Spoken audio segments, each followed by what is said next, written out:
Muy buenos días, hermanos y amigos que en este momento están junto con nosotros conectándose a través de esta red social. Seguimos una semana más en nuestro estudio acerca de la fidelidad de Dios en los libros del Antiguo Testamento. Y en esta oportunidad vamos a estar estudiando el libro de Jeremías. Jeremías es un profeta que Dios lo eligió para cumplir un propósito específico aquí en la tierra e hizo historia en el tiempo en que le tocó vivir. Como tú y como yo, mi hermano, tenemos un propósito especial de parte de Dios y es Dios el que nos lleva a poder cumplir ese propósito. El título de esta mañana es Escaparás con vida porque confiaste en mí. Escaparás con vida porque confiaste en mí. Cuando abrimos la escritura para poder ver el libro del profeta Jeremías, vamos a ver que el papel principal del profeta en la Biblia tenía que ver con el hecho de escuchar la voz de Dios y poder llevar ese mensaje al pueblo. Ya sea una persona, ya sea un pueblo específico, el pueblo de Israel u otro pueblo o algún rey. Y cada uno de los profetas tiene un estilo particular. Expresa una cualidad de Dios, expresa su mensaje y lo lleva y lo dirige al pueblo de tal modo de que éste o le obedece o no le obedece a Dios. Cuando un profeta transmite el mensaje de Dios a un pueblo, o bien es para que el pueblo reciba una amonestación, reciba una promesa, reciba un encargo de parte de Dios para que lo haga, obedezca, al punto tal de que esa obediencia tiene mucho que ver con si vive o no vive, si le cae destrucción o bendición. Por eso es pertinente estudiar a los profetas en este tiempo, ya que estamos viviendo una época donde estamos por elegir un mandatario. Y el profeta no callaba la corrupción, no callaba la vida impía si ese rey la estaba viviendo. Él recibía el mensaje de Dios para que este rey ordene sus pasos. El libro de Jeremías, nosotros vamos a encontrar que está rodeado de varios reyes. Está Siria, está Egipto, está Babilonia. Pero Dios llama a Jeremías para una tarea muy dolorosa, una tarea muy esforzada. De modo que cuando nosotros vemos a Jeremías, vamos a ver a ese profeta que muchos comentaristas hablan del profeta llorón. Ahora, la interpretación del nombre de Jeremías es un tanto desconocida, ya que varios comentaristas dan un significado y en algunos casos no coinciden. Jeremías, un comentarista dice, significa Dios pone orden. Otro dice, el Señor encontró. Otro dice, el Señor exalta. Otro menciona, el Señor derrumba.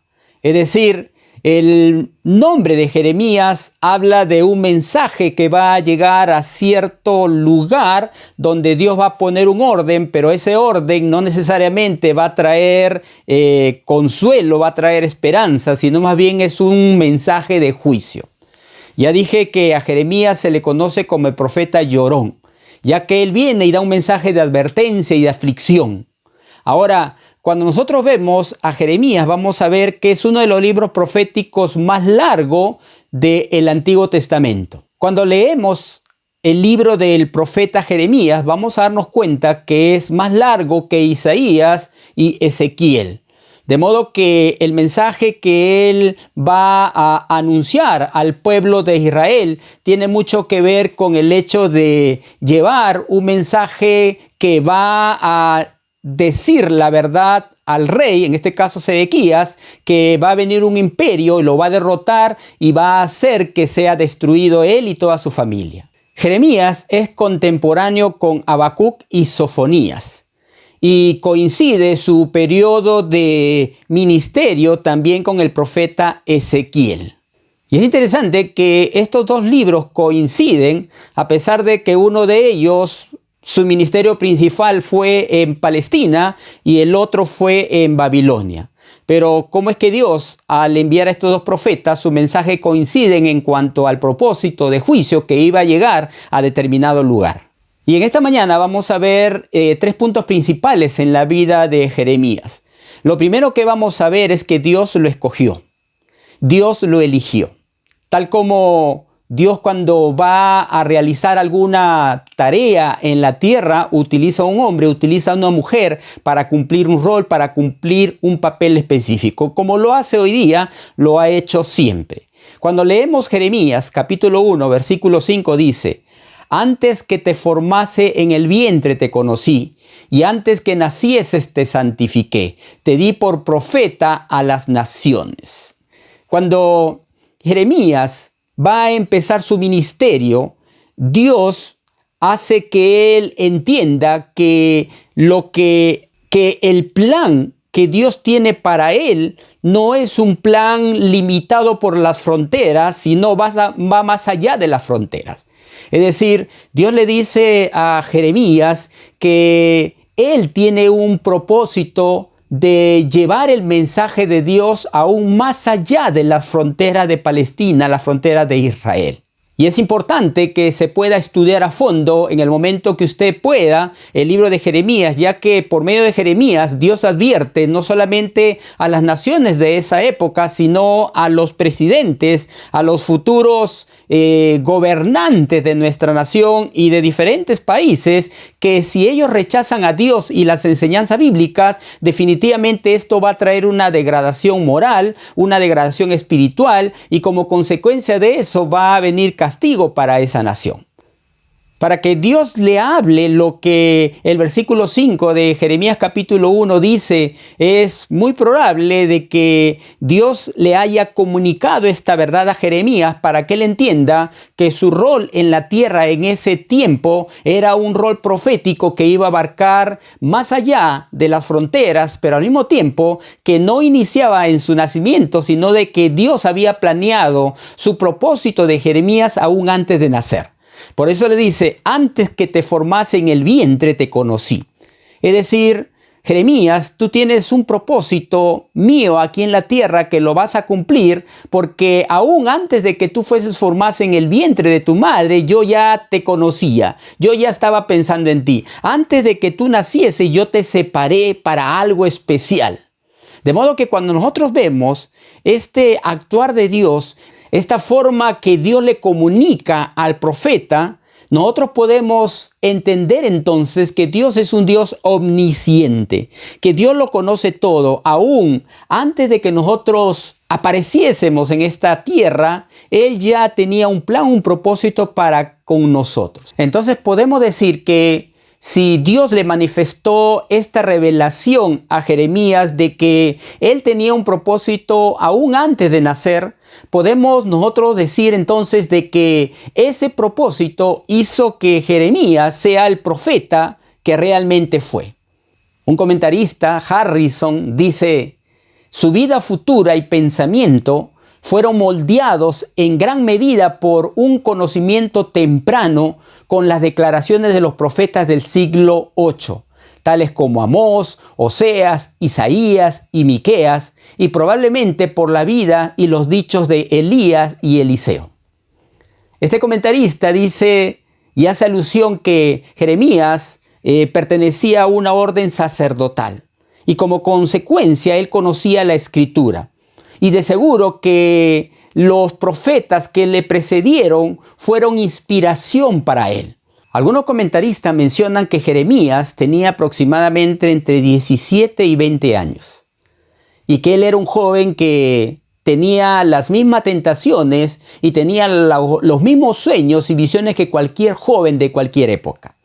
Sin embargo, Dios se manifestó a él muy joven para decirle que el propósito que él tenía era un propósito que iba a hacer historia, como lo tiene para contigo y para conmigo. Por eso otro pasaje habla de que como son más altos los cielos que la tierra, así son los pensamientos de Dios más altos que nuestros pensamientos. Nuestros pensamientos están en función al límite de nuestra incapacidad de ver más allá del futuro, pero los propósitos de Dios están por encima del tiempo. De modo que cuando uno viene a los pies del Señor Jesús, definitivamente tu vida comienza a trascender. En segundo lugar, vamos a ver que Dios le dio una misión que cumplir.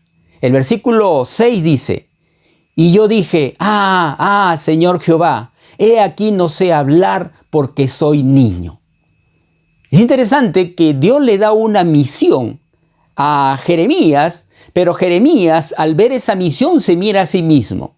Él no mira al Dios que le está encargando esa misión, sino por el contrario, él ve la responsabilidad y comienza a mirar y comienza a autoevaluarse en función a su propio criterio propio de quién él era.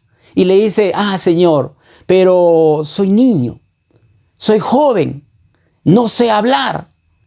Porque muchas veces la tarea que Dios encomienda a los hombres no depende de la capacidad del hombre, sino depende del propósito de Dios. Porque Dios capacita a los que llama. Dios entrena a los que llama. Y Jeremías iba a ser entrenado por Dios.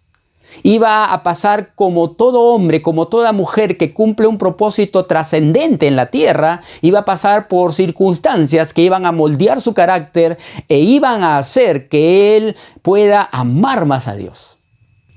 Por eso que cuando algunos jóvenes perciben el llamado de Dios para su vida, para hacer algo que tiene que ver con la vida ministerial, nosotros tenemos que aconsejarle de que no es por tu capacidad que Dios te elige, no es por tu alto conocimiento que Dios te elige, sino porque Él sabe que va a formarte de acuerdo a sus propósitos. Jeremías empezó a mirar sus limitaciones. Y al mirar sus limitaciones, definitivamente él se desaprobó. En vez de mirar al Dios que es ilimitado y todopoderoso, él empezó a mirar sus limitaciones. Y la pregunta es, ¿quién no tiene limitaciones? Pues todos tenemos limitaciones. Pero cuando Dios escoge a alguien y le da una misión, definitivamente ese hombre comienza a depender no de sus fuerzas, sino de las fuerzas de Dios. Y si alguien dice, pero yo tengo muchas debilidades, pues definitivamente esas debilidades son parte del propósito de Dios para tu vida.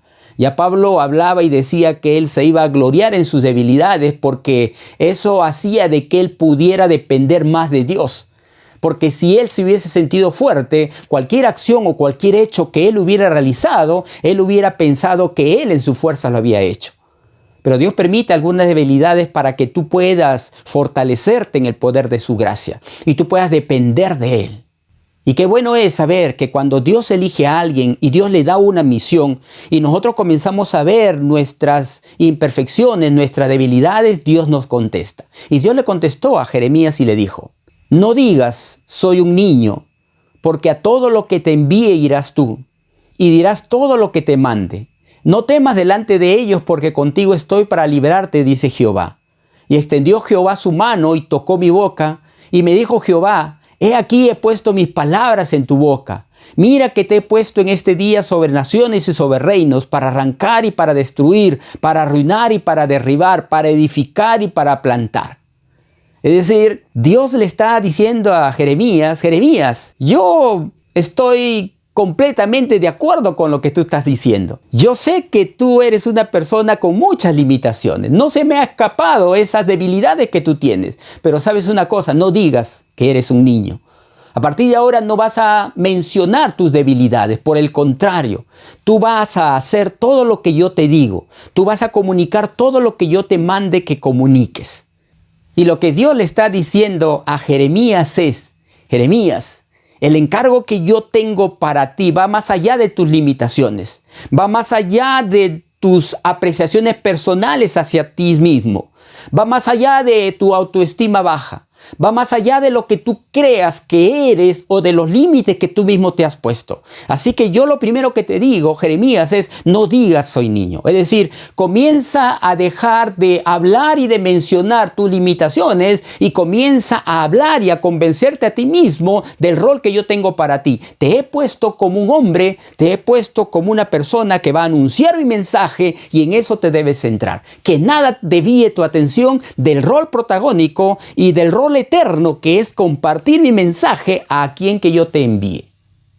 Y en esta frase quizás Dios como que le está diciendo a Jeremías, Jeremías, no digas que eres un niño porque ¿te acuerdas de David? Yo lo llamé cuando él era un jovencito.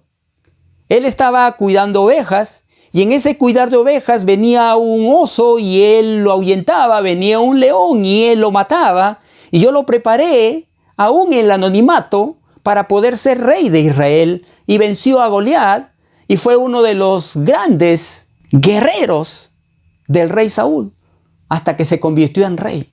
Quizá alguno de nosotros, mi hermano, está diciendo, no, yo no puedo asumir esa responsabilidad, ya que no creo que Dios me use a mí. Pues Dios, a través de este mensaje, te está diciendo, no digas soy niño, porque Juan el Bautista, aún antes de nacer, en el vientre de su madre ya estaba lleno del Espíritu Santo. ¿Eso qué nos está queriendo decir? Que los propósitos de Dios no son como nosotros lo imaginamos o como nosotros lo creemos. Si Dios puede llenar con su Espíritu Santo a un bebé en el vientre de su madre y luego Él sale a cumplir una misión, cuanto más ahora que tú conoces a Cristo, el Espíritu Santo te va a guiar a ti a hacer cosas grandes que aún tú mismo te vas a sorprender. Y esa misión más grande y eterna que Dios tiene para cada hijo, para cada hija de Él, es que anuncie de Jesús, que anuncie el arrepentimiento, que anuncie el perdón de pecado, que anuncie que aquel que no recibe a Cristo va a venir el juicio de Dios. Porque ese mensaje tiene trascendencia eterna. Quizá tú estés diciendo, no, pero yo soy muy niño, ¿qué me va a usar a mí? ¿De Manchay puede salir algo bueno? Una vez aquí en Manchay predicamos ese tema, cuando Natanael le dijo a Felipe, ¿de Nazaret puede salir algo bueno? Y nosotros dijimos, ¿de Manchay puede salir algo bueno? Pues sí. Pues ¿qué? ¿No te acuerdas de Timoteo? Cuando Timoteo fue un muchacho y Pablo lo elige para que él sea parte de ese ministerio inmenso que Dios había puesto bajo los hombros de Pablo. Y cuando en 1 Timoteo 4:12 le dice, ninguno tenga en poco tu juventud, sino sé ejemplo de los creyentes en palabra, conducta, amor, espíritu, fe y pureza. O a lo mejor no has escuchado, pero hay un personaje llamado Hudson Taylor que Dios lo llama a los 17 años. Y él recibe ese llamado de Dios para ir a la China a hacer una labor misionera. Y a los 22 años ya estaba allí haciendo la labor misionera. Su papá, que era un vendedor en ese tiempo no había farmacia, pero de productos, de remedios que en ese tiempo se daban para los enfermos, él fue inclinado hacia la medicina. Y de pronto él comenzó a estudiar y eso le sirvió para que él pueda ir a este país de la China. Y fue el primer misionero a la China. Es más, se le denominó el padre de las misiones modernas. Él cuenta una anécdota con un líder budista que se convirtió en una de las iglesias, de las misiones que él tenía en China. Y este líder budista se le acerca a Hudson Taylor, que predicaba con esmero la palabra de Dios, que predicaba el arrepentimiento, el perdón de pecados. Le dice, oiga, ¿hace cuánto tiempo que ustedes conocen de este mensaje salvador? Y Hudson Taylor le dice, pues mire, hace muchísimos años. Y este hombre lo mira y le dice, ¿hace muchísimos años? Mi papá murió creyendo que lo que él creía le iba a dar la salvación.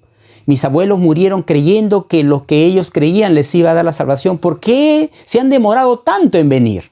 Y Hudson Taylor dice que esta frase hizo de que él se conmoviera más en cuanto a la necesidad de evangelizar en China, y él comenzó a preparar misioneros a la China. Y aquí va la enseñanza que quiero compartir acerca de Hudson Taylor. Él nació aproximadamente en el año 1832. Su papá, James Taylor, él estaba orando por tener un hijo. Y a este papá le gustaba mucho todo lo que tenía que ver con la China.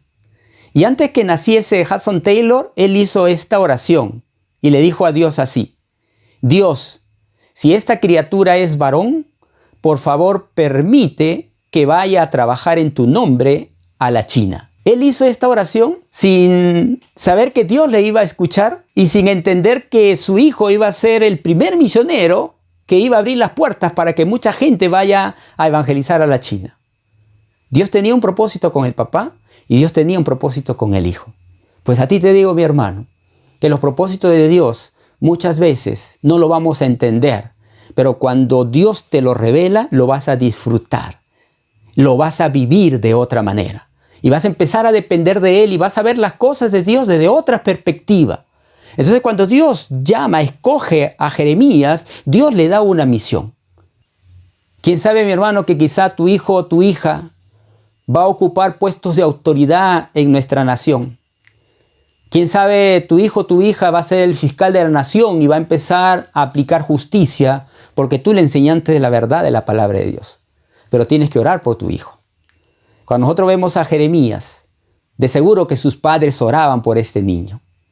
Porque Dios es un Dios de propósitos. Y aunque la salvación no se hereda, la comunión con Dios no se hereda, la comunión con Dios es particular y cada uno lo debe vivir de forma independiente. De una u otra manera, nuestra fe puede influenciar a nuestros hijos. Nuestra vida, nuestra forma de actuar puede influenciar a nuestros hijos. Que tenemos defectos, tenemos defectos. Pero el mismo Dios de Abraham, de Isaac y de Jacob, y que es nuestro Dios, debe y puede ser el Dios de tus hijos. En tercer lugar, Dios estuvo a su lado en todo momento. Cuando leemos Jeremías capítulo 1, del 11 al 12, le dice: la palabra de Jehová vino a mí diciendo, ¿qué ves tú, Jeremías? Y dijo, veo una vara de almendro. Y me dijo Jehová, bien has visto, porque yo apresuro mi palabra para ponerla por obra. Una vara es un palo que ha sido secado para usarse como un bastón, ¿no? Como un apoyo y al mismo tiempo como defensa también. Pero en la Biblia es sinónimo de autoridad y de empoderamiento. Y cuando Dios le está diciendo a Jeremías, ¿qué ves? Le está diciendo, Jeremías, yo quiero que tú dejes de mirarte a ti y que veas lo que yo te estoy dando en esta hora. Yo te estoy dando autoridad.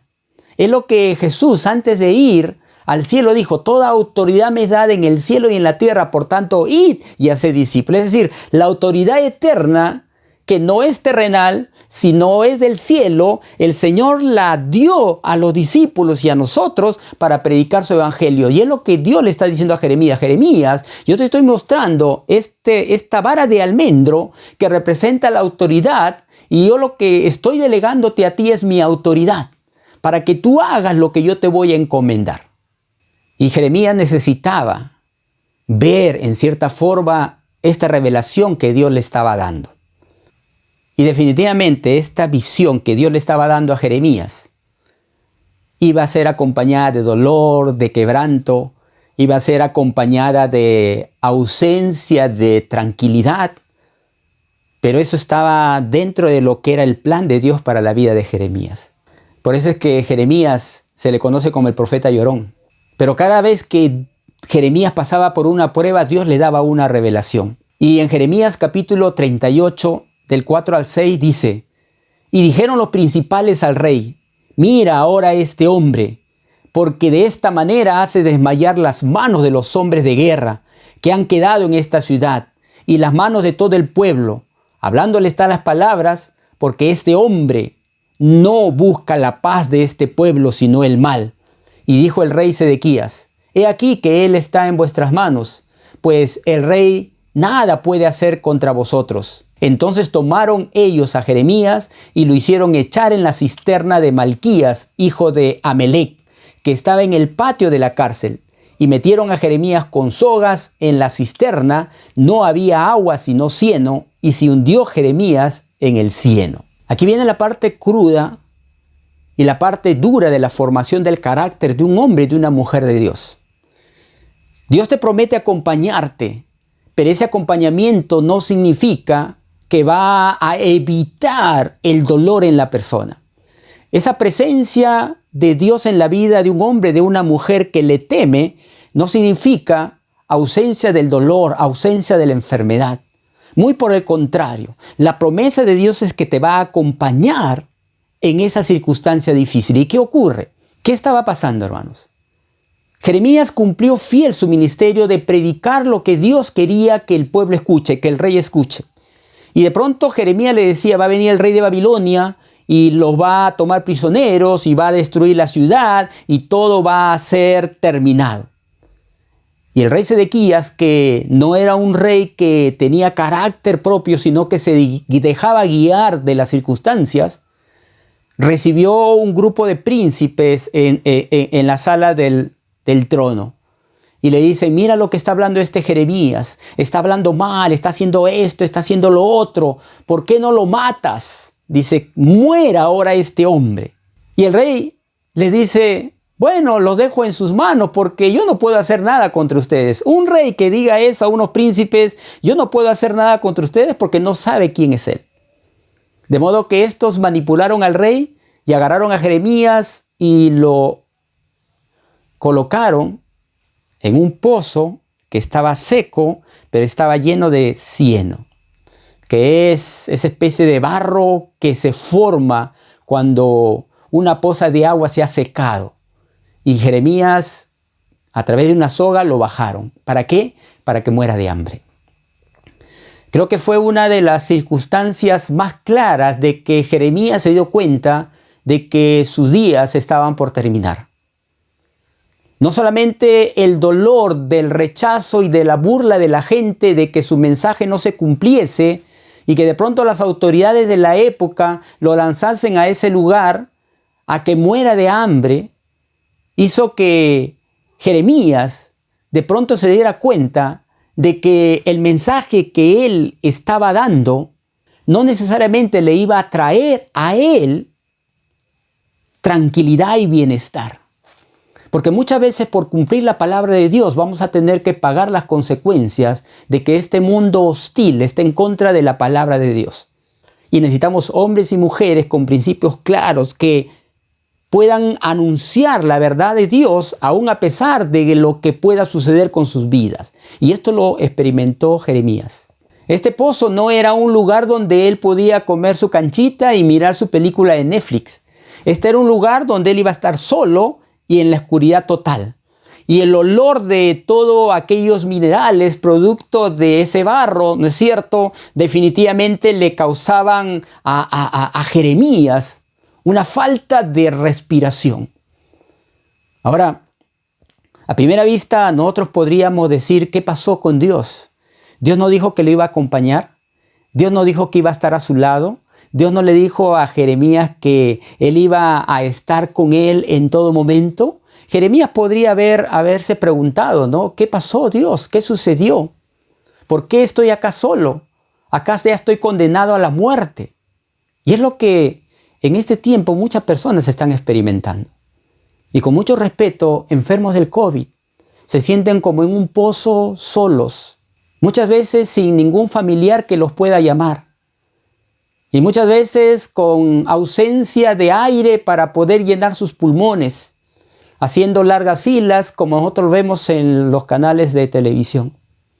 Creo que es conocido y no necesito describir lo que está sucediendo en nuestra nación. Pero hay mucha gente que se siente abandonada por Dios. Hay mucha gente que se pregunta, ¿dónde están tus promesas? Muchos amigos, colegas, pastores, muchos hermanos en Cristo, enfermando y quizás se les cruce por la mente, ¿moriré? ¿Dios me permitirá seguir viviendo? ¿Qué será de mis hijos? ¿Qué será de mis hijas? ¿Qué será de mi cónyuge? Porque en ese lugar, en ese momento, tú no piensas en tu trabajo, tú no piensas en tu negocio, tú no piensas en tus terrenos, en tus casas, tú no piensas en tus bienes, tú piensas en tu vida y en aquellos seres queridos que quizá por meterte en querer ganar cosas, los olvidaste. Y hay dos frases en este capítulo que expresan el dolor de Isaías. El primero es cuando ellos dicen, muera ahora este hombre. Y lo segundo es cuando dice, se hundió Jeremías en el cieno. Ahora uno se pregunta, ¿qué experimentó allí Jeremías?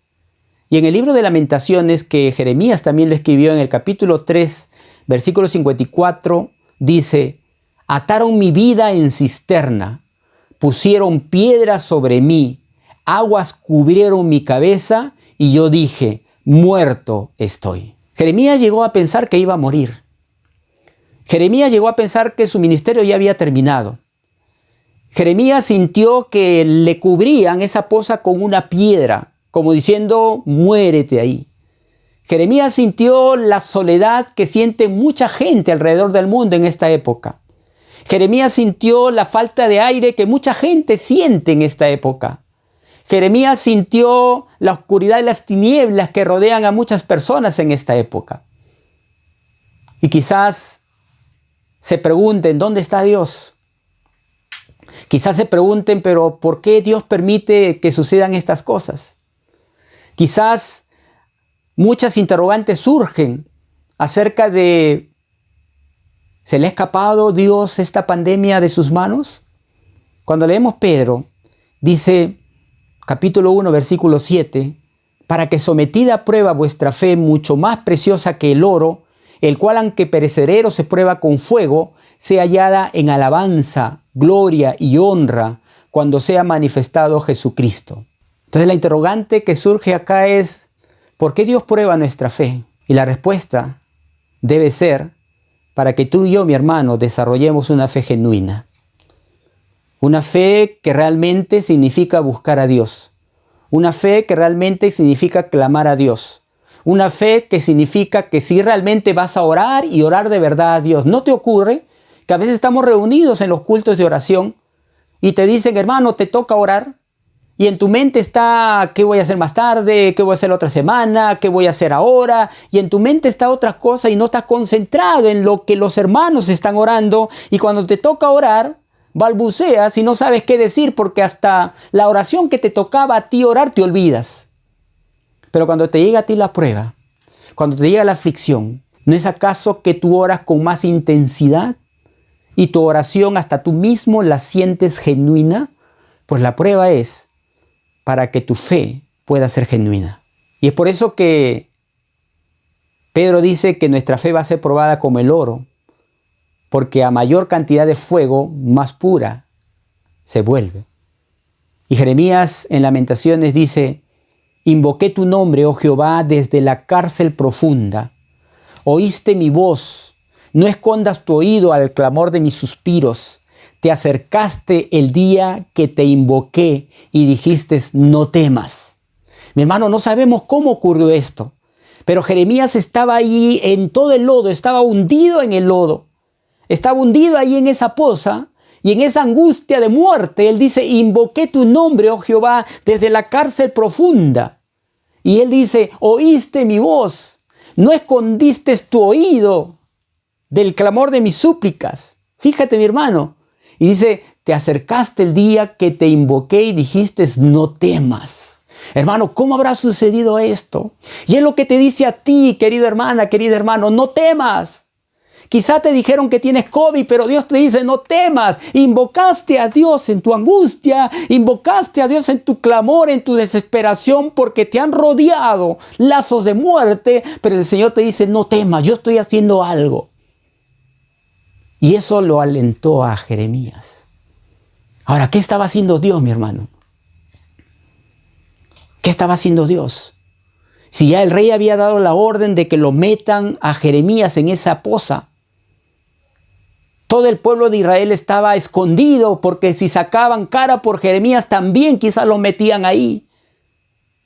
Pero apareció un hombre, hermano, que no era del pueblo de Israel, que no participaba de la adoración en cuestiones religiosas de Israel. Este hombre, mi hermano, se llama Ebed-Melech, un extranjero, un eunuco que estaba en el palacio del rey, viendo y siendo testigo de todo lo que estaba ocurriendo. Jeremías sufriendo en el pozo, Jeremías clamando en el pozo, Jeremías orando y Dios le dice, no temas, yo estoy haciendo algo. Tú no lo ves, pero yo estoy haciendo algo. Y es lo que Dios te dice, hermano. Dios va a enviar los Ebed-Melech a tu vida. ¿Qué ocurrió? Miren lo que dice el pasaje. Y oyendo Ebed-Melech, hombre etíope, eunuco de la casa real, que había puesto a Jeremías en la cisterna, y estando sentado el rey a la puerta de Benjamín, Ebed-Melech salió de la casa del rey y habló al rey diciendo, mi señor el rey, mal hicieron estos varones en todo lo que han hecho con el profeta Jeremías, al cual hicieron echar en la cisterna, porque allí morirá de hambre, pues no hay más pan en la ciudad. Entonces mandó el rey al mismo etíope Ebed-Melech, diciendo, toma en tu poder 30 hombres de aquí y haz sacar al profeta Jeremías de las cisternas antes que muera. Apareció un hombre. apareció un eunuco etíope que se acerca al rey, un sirviente. Ebed-Melech significa siervo del rey. Y con la valentía que solamente Dios da a aquellos hombres que tienen un propósito, se acerca al rey y le dice: mi rey, mal han hecho esos hombres que te dijeron a ti que lo metas al profeta ahí. Han hecho mal. No le dice: rey, por tu culpa Jeremías está allí. Fue muy sabio. No es como ahora se levantan falsos hermanos con mensaje profético echando la culpa a los candidatos, ¿no es cierto? Y se meten en cosas que ni saben ellos. Este hombre muy sabio le dice al rey: rey, mal hicieron esos hombres. Pero ¿sabes qué, rey? Tú tienes la respuesta, tú puedes solucionar esto. Y el rey le dice: ve con 30 hombres y sácalo a Jeremías. ¿Sabes qué, mi hermano? Dios es el mismo ayer, hoy y siempre. Y si Dios no abandonó a Jeremías, tampoco te abandonará a ti. Dios va a rodearte de gente que va a hablar por ti. Quizá hay mucha gente que tú no conoces y de pronto te llegó una ayuda, te llegó una bendición. Esos Ebed-Melech son los hombres y mujeres que Dios utiliza para que tú veas su poder. Y Dios te dice: no temas. El versículo 10 dice: entonces mandó el rey al mismo etíope, Ebed-Melech, diciendo: toma en tu poder 30 hombres de aquí y haz sacar al profeta Jeremías de la cisterna antes que muera. Fíjate, mi hermano. Este hombre logró su objetivo, así que le dijo el rey: anda, sácalo, pero lleva 30 hombres. ¿Para qué llevar 30 hombres? Porque de repente los príncipes le decían: no lo saques. Y este hombre fue, hermano, y lo sacaron al profeta Jeremías. Y el profeta Jeremías ya había dicho que Dios le había dicho: no temas, no temas. Este cambio brusco del rey Sedequías definitivamente nos habla de algo que está aún dentro de los propósitos de Dios. Mira lo que dice Proverbios 21:1. Como los repartimientos de las aguas, así está el corazón del rey en la mano de Jehová. A todo lo que quiere lo inclina. Fíjate esa palabra, hermano. Dice que el corazón del rey está en la mano de Dios. Y Dios lo inclina hacia lo que Él quiere. En otras palabras, el corazón del presidente futuro de nuestra nación está en la mano de Dios. Y Él a lo que quiere lo inclina. Si Dios quiere que venga una persecución para la iglesia, pues vendrá una persecución. Para que tu fe sea probada con fuego. Y si Dios quiere que a través de otra persona, ¿no es cierto?, siga la corrupción en nuestro país, porque se va a levantar hombres que van a hablar la verdad y van a ir presos todos esos corruptos, pues Dios decide hacia dónde va el corazón del rey, te guste o no te guste. Tenemos un Dios que mueve las circunstancias. Y si tú te llamas cristiano, tienes que creer lo que dice la Biblia. Este siervito, Ebed-Melech, arriesgó su vida por el siervo de Dios. Este hombre arriesgó no solamente su vida, sino la vida de su familia. Porque ¿qué pasaría si el rey le hubiera dicho: ¿qué tienes? Tú estás con él, mátenlo, y lo hubieran matado? Pero él arriesgó su vida por un siervo de Dios. Como hay mucha gente que está clamando por la sanidad de hombres y mujeres que están enfermos, que están orando y diciendo: Señor, sana, sácalos del pozo, Señor, líbralos de la muerte. Como muchas iglesias estamos orando y clamando por aquellos enfermos. Y luego va Ebed-Melech y el versículo dice: pon ahora esos trapos viejos y ropas raídas y andrajosas bajo los sobacos, debajo de las sogas. Es decir, ¿sabe lo que hace Ebed-Melech? Como a Jeremías lo habían bajado con una soga, seguramente lo habían amarrado y lo habían tirado y toda esa soga lo había lastimado a Jeremías. Este hombre dice: traigan trapos y vamos a poner sobre los sobacos de Jeremías para poder subirlo, para poder cuidarlo. Aún en eso pensó este hombre que de pronto desaparece en la Biblia. Porque así son los hombres que Dios utiliza muchas veces para marcar hitos importantes en la historia.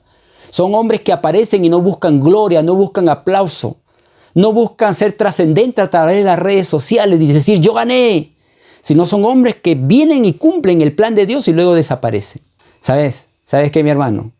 Quizá Ebed-Melech fue olvidado por el mundo de aquel tiempo, pero no fue olvidado por Dios. Y aquí viene el título de nuestra prédica: escaparás con vida porque confiaste en mí. ¿Sabe qué ocurrió, mi hermano?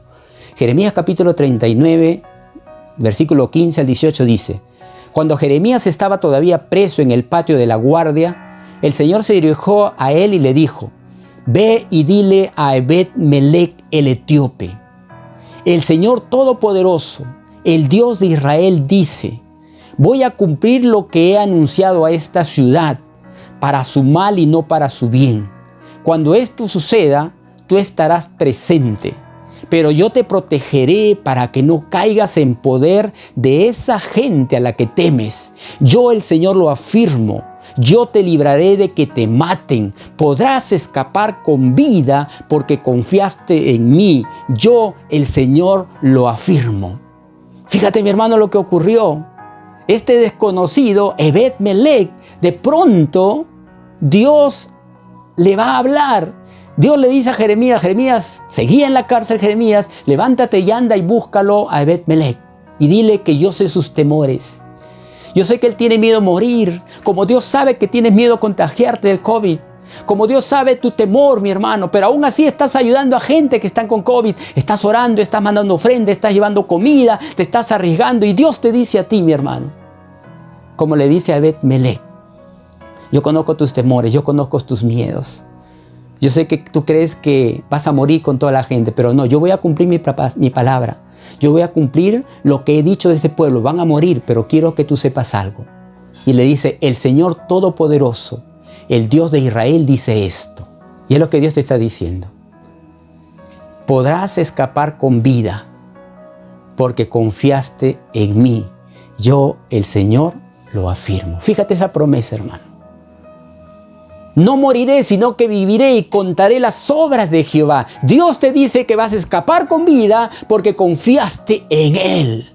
Ahora, mi hermano, te pregunto, ¿estás confiando en el Señor? Este mismo pasaje, la versión Traducción Viviente, dice: esto dice el Señor de los ejércitos celestiales, Dios de Israel: cumpliré en esta ciudad todas mis amenazas, enviaré desastres y no prosperidad. Tú mismo verás su destrucción, pero te libraré de aquellos a quienes tanto temes. Como has confiado en mí, te daré tu vida como recompensa. Te rescataré y te mantendré seguro. Yo, el Señor, he hablado.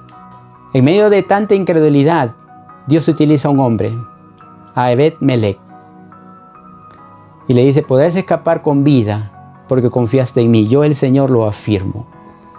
Y es lo que en este año hemos colocado como texto lema en Deuteronomio capítulo 7, versículo 9. Dice: conoce pues que Jehová tu Dios es Dios fiel, que guarda el pacto y la misericordia a los que le aman y guardan sus mandamientos hasta 1000 generaciones. Y hermanos, Dios libró a Jeremías porque hubo un Ebed-Melech. Y cuando ese hombre que hizo algo trascendente para la vida de Jeremías, porque fue instrumento de Dios, Dios le dio una promesa, y es la promesa que Dios te da a ti. El Salmo 40 como que refleja la experiencia de Jeremías. Dice: pacientemente esperé a Jehová, y se inclinó a mí, y oyó mi clamor, y me hizo sacar del pozo de la desesperación, del lodo cenagoso. Puso mis pies sobre peña y enderezó mis pasos. Puso luego en mi boca cántico nuevo, alabanza a nuestro Dios. Eso es lo que va a pasar, hermano. No morirás, sino que vivirás para contar las obras de Jehová, pero confía en Él y Él hará. Qué tremenda verdad es esta, mi hermano. Qué tremenda realidad de tener un Dios vivo. El Señor Dios Todopoderoso dice esto. Entonces, mi hermano, ¿dónde está tu confianza?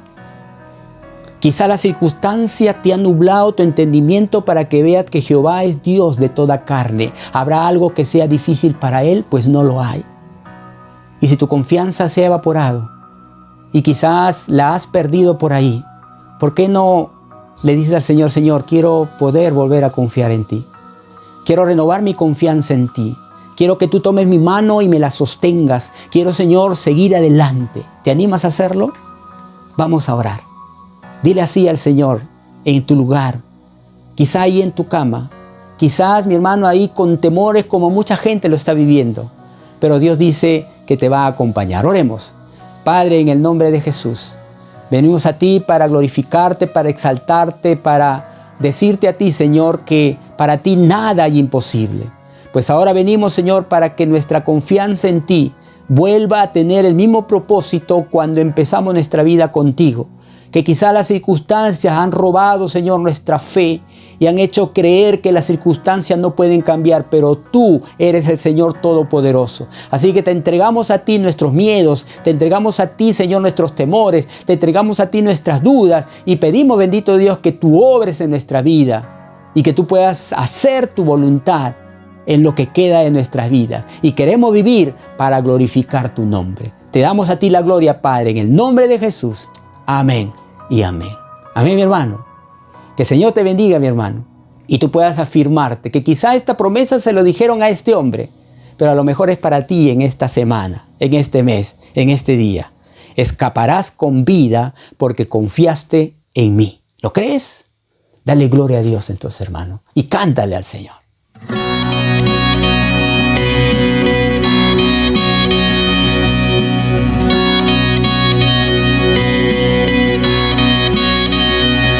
Que yo esté en el valle de la muerte y dolor, tu amor me quita todo temor. Y si llego a estar en el centro de la tempestad, no dudaré porque estás aquí y no temeré, pues mi Dios conmigo está. Y si Dios conmigo está, ¿de quién temeré? ¿De quién temeré? No me soltarás en la calma, la tormenta. No me soltarás en lo alto o en lo bajo. No me soltarás, Dios, tú nunca me dejarás.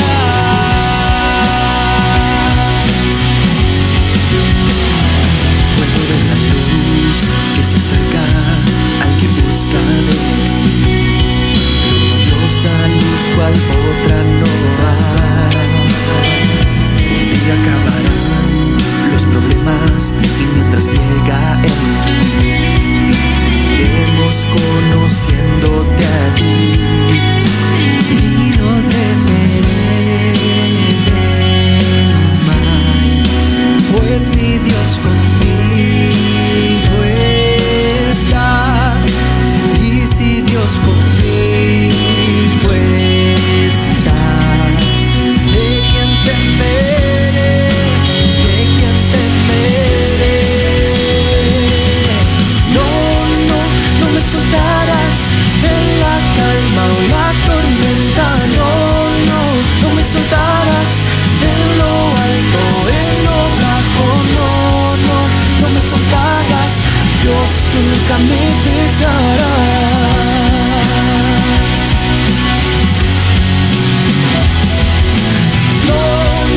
No me soltarás en la calma, la tormenta. No me soltarás en lo alto, en lo bajo. No me soltarás, Dios, tú nunca me dejarás.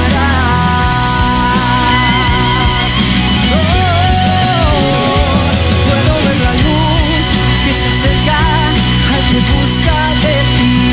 Un día acabarán los problemas mientras llega el fin. Voy a alabarte, voy a alabarte.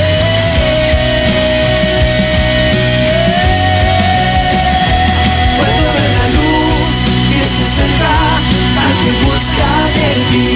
Y un día acabarán los problemas mientras llega el fin. Voy a alabarte, voy a alabarte.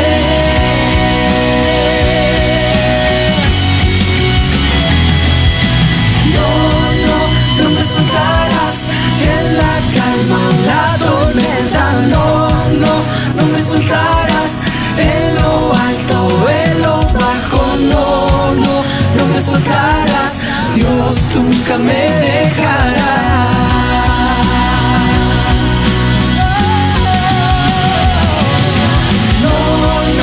No me soltarás en la calma o la tormenta.